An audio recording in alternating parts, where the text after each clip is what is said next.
আজই তুমি ট্রেডিংয়ের সবচেয়ে বড় ভুলটা ধরতে পারবে।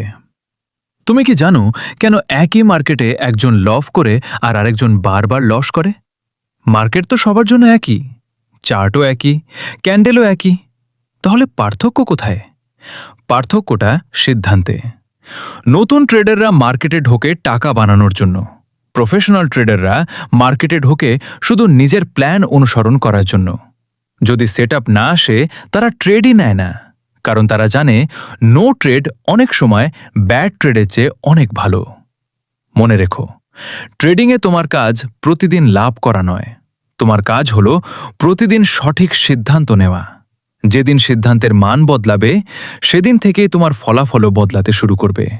তাই আগামী ট্রেড নেওয়ার আগে শুধু একটা প্রশ্ন করো, আমি কি প্ল্যান মেনে ট্রেড নিচ্ছি নাকি শুধু লাভের লোভে?